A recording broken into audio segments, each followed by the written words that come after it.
The lord. యేసుక్రీస్తు నామంలో మీకు అందరికీ వందనాలు. ఎలా ఉన్నారండి? బాగున్నారా? ఈ వాగ్దానము మీ జీవితంలో నెరవేరాలని ఈ వాగ్దానాన్ని రిసీవ్ చేసుకోండి.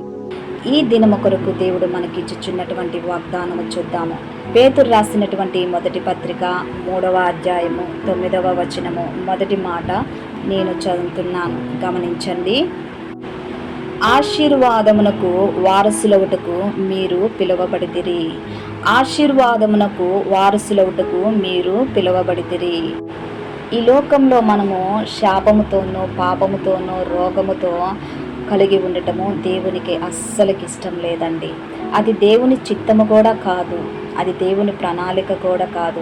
కష్టాలు, శ్రమలు, కష్టకాలాలు కొంతకాలమే ఉంటాయి. ఎల్లవేళలా మనము కష్టపడుతూ ఉండటము దేవునికి ఇష్టము కాదు. ఎందుకంటే దేవుడు మనకు తండ్రిగా ఉన్నాడు, మనము దేవుని పిల్లలుగా ఉన్నాము. కాబట్టి తండ్రి స్థానంలో దేవుడు ఉన్నాడు. కాబట్టి తండ్రి తన పిల్లలు ఎప్పుడు ఆశీర్వాదకరంగాను, ఆరోగ్యకరంగాను, దీవెనకరంగాను ఉండాలని తండ్రి మనసు ఎప్పుడు ఉంటుందండి.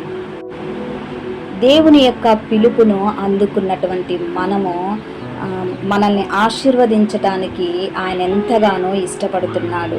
మనల్ని ఎందుకు పిలిచాడంటే దేవుని చేతిలో ఉన్నటువంటి ప్రతి ఆశీర్వాదము, ప్రతి దీవెనను మనము పొందటానికి, మన జీవితము మేలుకరంగా ఉండాలని ఆ దేవుడు మనల్ని ఇక్కడ పిలిచాడండి. దేవుడు మనల్ని పిలిచి ఆశీర్వదించే దేవుడు. ఇక్కడ అబ్రహామును పిలిచాడు. అబ్రహాముతో ఏమంటున్నారంటే, నీ తండ్రి ఇంట నుండి, నీ దేశము నుండి నేను చూపించు దేశమునకు వెళ్ళుము. నిన్ను గొప్ప జనముగా చేసేదను, నిన్ను ఆశీర్వదించేదను, నీ నామమును గొప్ప చేసేదను, నీవు ఆశీర్వాదకరముగా ఉండుదువు అని ఇక్కడ ఆది కాండంలో చెప్పుచున్నాడు. దేవుడు అబ్రహామును పిలిచాడు. అబ్రహామును పిలిచి అబ్రహాము చేయిని వదిలిపెట్టలేదండి. అబ్రహాముకి దూరమైపోలేదు. దేవుడు పిలిచిన దేవుడు నమ్మదగిన వాడు. కాబట్టి ఆయన అబ్రహామును దీవించాడు, ఆశీర్వదించాడు, ఆయన్ని ఒక గొప్ప జనముగా చేశాడు. ఆయన యొక్క జీవితాన్ని ఒక ఆశీర్వాదకరంగా ఉంచబడింది.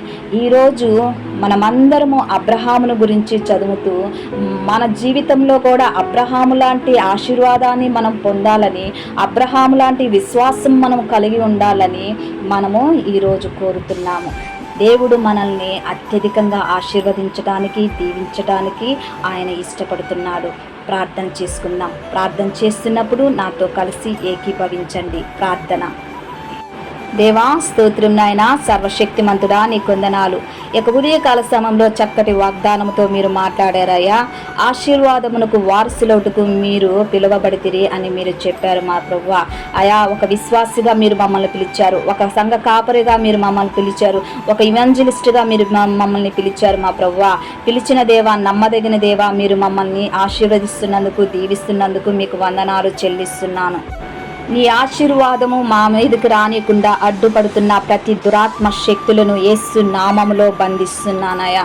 దేవా, మీరు నా తండ్రి మమ్మల్ని ఆశీర్వదించే దేవుడు నా తండ్రి. అయా, నీ ప్రియ బిడ్డలందరినీ నీ సన్నిధానానికి తీసుకొని వచ్చుచున్నానయా. స్తోత్రం చెల్లిస్తున్నాను. ఆరోగ్యం లేని వారికి నా తండ్రి, వారికి ఆరోగ్యాన్ని దయచేయండి. అయా, గర్భఫలము లేని వారికి నా తండ్రి, అయా గర్భఫలమును దయచేయమని అడుగుచున్నానయా. స్తోత్రం చెల్లిస్తున్నాను. దేవా, మీరు అబ్రహామును ఏ విధముగా మీరు ఆశీర్వదించారో, దీవించారో మా ప్రభా, గొప్ప జనముగా చేశారో మా ప్రభా, నీ ప్రియ బిడ్డలు ఏ దుఃఖములో, ఏ బాధ, ఏ వ్యాధులో, ఏ ఒంటరితనంలో ఉన్నారో మా ప్రభువా, వాటినన్నిటి నుంచి విడుదల కలుగునుగాక. ఈ యొక్క ఉదయకాల సమయంలో నా తండ్రి దేవా, స్తోత్రం చెల్లిస్తున్నాను. నీ యొక్క ఆశీర్వాదము నా తండ్రి, మీ ప్రియ బిడ్డలైనటువంటి మేమందరము వారసురాలవుటకు నా తండ్రి, మీకు నా తండ్రి అయా మీ కృపను మా మీద ఉంచమని అడుగుచున్నాను. అయా స్తోత్రం నాన్న. ఆశీర్వాదానికి రానికుండా అడ్డుపడుతున్న ప్రతి ఆటంకమును యేసు నామములో తొలగిపోవునుగాక. ఆకాశ మండలంలో ఉన్న ప్రతి దురాత్మ శక్తులు నా తండ్రి ఆయా మీ యొక్క దీవెన ఆశీర్వాదము రానికుండా అడ్డుపడుతున్న ఆ ప్రతి దురాత్మ శక్తులను యేసు నామములో బంధిస్తున్నానయ్యా. ఆయా ఈ ప్రార్థన ఎంతమంది వినుచున్నారో మా ప్రభువా వారందరినీ తండ్రి మీరు దీవించండి, ఆశీర్వదించండి. వారి జీవితంలో ఏ ఆశీర్వాదాన్ని కోల్పోయారో, ఏ దీవెన కోల్పోయారో మా ప్రభువా నీవు నా తండ్రిగా నా తండ్రి నీ ఆశీర్వాదము వారికి ఇవ్వమని అడుగుచున్నానయా. స్తోత్రం చెల్లిస్తున్నాను దేవా. మీ కొందనాలు. శారీరకంగా, మానసికంగా, కుటుంబ పరంగా, వ్యాపార పరంగా, ఉద్యోగ పరంగా, ఆయా విద్య పరంగా తండ్రి, సంఘ పరంగా, పరిచర్య పరంగా అన్ని కోణాలలో మీ ఆశీర్వాదము వారు పొందునుగాక మా ప్రభువా. ఈ యొక్క దినమున నా తండ్రి స్తోత్రం చెల్లిస్తున్నాను. పరిశుద్ధాత్మ దేవా మీ కొందనాలు. గర్భఫలము లేని వాళ్ళకి నా తండ్రి గర్భము యొక్క ఆశీర్వాదము ప్రతి స్త్రీ నా తండ్రి పొందుటకు కృపను దయచేయమని అడుగుచున్నాను. నీ ఆశీర్వాదాలు నా తండ్రి నీ ప్రియ బిడ్డల మీద ఉండునుగాక మా ప్రభువా. స్తోత్రం చెల్లిస్తున్నాను. ఏ ఆశీర్వాదము కావాలని కోరుకుంటున్నారో, ఏది నా తండ్రి వాళ్ళ కుటుంబంలో వాళ్ళ జీవితంలో లోటుగా ఉందో ప్రతి లోటు నుంచి నా తండ్రి యేసు నామములో ప్రతి లోటు దూరమవునుగాక నా తండ్రి. నీ ఆశీర్వాదము నీ దీవెన వారి జీవితాల్లో పొందునుగాక మా ప్రభువా. స్తోత్రం చెల్లిస్తున్నాను దేవా. కట్టబడినటువంటి ప్రతి నా తండ్రి ప్రతి ఒక్క సంఘాలను ఆశీర్వాదకరంగా ఉండునుగాక మా ప్రభువా. కుటుంబాలు కట్టబడాలి మా ప్రభువా. దేవా మీ కొందనాలు. కుటుంబంలో సమాధానం ఉండునుగాక మా ప్రభువా. ఆయా లోకంలో సమాధానం ఉండునుగాక నా తండ్రి దేవా. స్తోత్రం నాయన. ప్రార్థన మీ సన్నిధానానికి చేర్చుకొని నజరేయుడైన యేసుక్రీస్తు నామములో అతి వినయముగా అడిగి వేడుకుంటున్నాము తండ్రి. ఆమేన్, ఆమేన్. Praise the lord.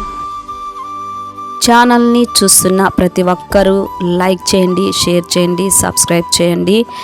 ఈ వీడియో చూస్తున్నారు కానీ లైక్ చేయట్లేదు. ప్రతి ఒక్కరూ లైక్ చేయండి. లైక్ చేసి దేవుని యొక్క ఆశీర్వాదాన్ని మీరు పొందుకోమని మనవి చేస్తున్నాను. మిమ్మల్ని, మీ బిడ్డల్ని, మీ కుటుంబాల్ని దేవుడు అత్యధికంగా దీవించి ఆశీర్వదించి మిమ్మల్ని బలపరచునుగాక. ఆమేన్.